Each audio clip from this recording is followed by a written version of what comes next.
Bien, para iniciar con el experimento necesitaremos agua a 40 grados centígrados, una jeringa grande y alcohol etílico unos 200 mililitros. Pero antes tenemos que ir por el agua calentada. Ya tengo llenada un tercio de su capacidad de la jeringa de agua. Vamos a proceder a tapar el orificio de la jeringa y jalaremos del émbolo de la misma hacia arriba con fuerza y con cuidado. Como podemos observar, el agua que introducimos a la jeringa comienza a ebullir o hervir. ¿Cómo puede suceder esto si el agua estaba a 40 grados centígrados?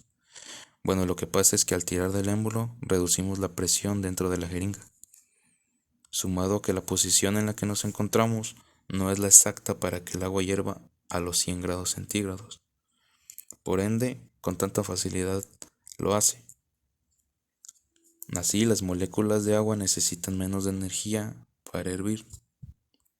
Igual ocurre con el alcohol.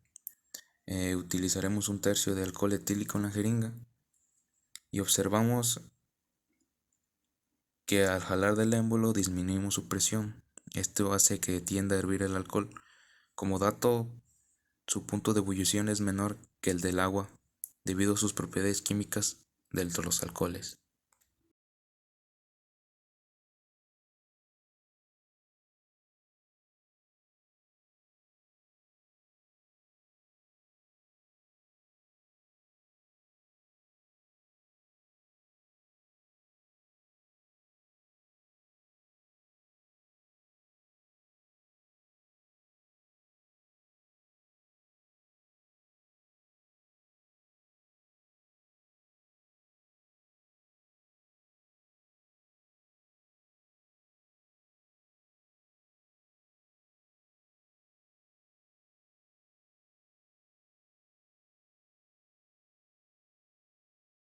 Para complementar tenemos 6 preguntas relacionadas a la práctica. La primera dice que cuál es el punto de ebullición del agua a una atmósfera de presión. Son 100 grados centígrados. Es el dato general. El 2 dice que cuál es la presión del agua calentando agua a 40 grados centígrados. Y en milímetros de mercurio son 55.391, en atmósfera son 0.072 y en kilopascales 7.376. 3. Dice definir lo que es presión de vapor de un líquido. Bien, cuando un líquido está en equilibrio con su vapor a una temperatura dada, el vapor ejerce una presión que solo depende de la temperatura, y esto se le denomina presión de vapor.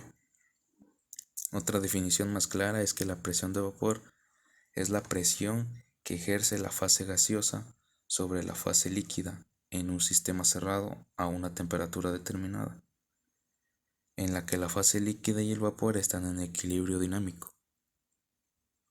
4. ¿Qué relación tiene la presión de vapor con el punto de ebullición de un líquido? Bien, pues la ebullición ocurre cuando la presión de vapor se iguala a la presión atmosférica. Conforme se calienta un líquido, su presión de vapor aumenta. Por ejemplo, para el agua, la presión de vapor en una atmósfera vale 100 grados centígrados. Por eso, el agua hierve a 100 grados centígrados. 5 dice, ¿es posible que un líquido tenga diferentes puntos de ebullición? Explique. Sí, sí es posible, ya que el punto de ebullición es una propiedad que depende considerablemente de la presión ambiental. Un líquido sometido a una presión muy alta tendrá un punto de ebullición más alto que si lo sometemos a presiones más bajas. Es decir, tendrá más en pasar al punto de ebullición, va a tardar más en pasar al punto de ebullición cuando este está sometido a presiones altas.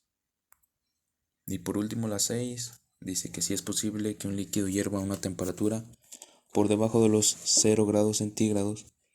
Explique e indique cuáles serán las características y condiciones bajo las cuales podría ser posible esto, y mencionar ejemplos de sustancias que su punto de ebullición sea por debajo de los 0 grados centígrados y cuál es la aplicación de estos líquidos en la industria. Sí, sí existen, se pueden tener almacenados estos líquidos en recipientes específicos. Estos tienen que ser capaces de soportar bajas temperaturas. El recipiente debe tener otro recipiente de acero inoxidable al interior para aguantar las bajas temperaturas y uno exterior de acero al carbono aislados de un material. Estos recipientes tienen un sistema que vaporiza líquido para aumentar la presión cuando ésta está baja. En caso de una presión excesiva, entra gas a la línea de consumo, con lo que la presión baja rápidamente. El sistema está diseñado para que el recipiente trabaje a una presión constante. Algunas de las sustancias más comunes son el nitrógeno líquido, oxígeno líquido y helio líquido. Son los comúnmente más usados. Los emplean comúnmente en la medicina, templado de metales y herramientas, investigación nuclear, electromagnetismo. El oxígeno líquido, de hecho, lo utilizan como método de almacenamiento para grandes cantidades de oxígeno. De observaciones tengo que debido a que se reduce la presión de los líquidos, estos tienden a hervir con facilidad. Y las moléculas requieren menos energía para hervir, solo que en este caso es distinto con el agua calentada y con el alcohol. Las conclusiones son que existen diferentes presiones atmosféricas en todo el mundo. Por ello los puntos de ebullición de los líquidos varían, debido a lo mismo.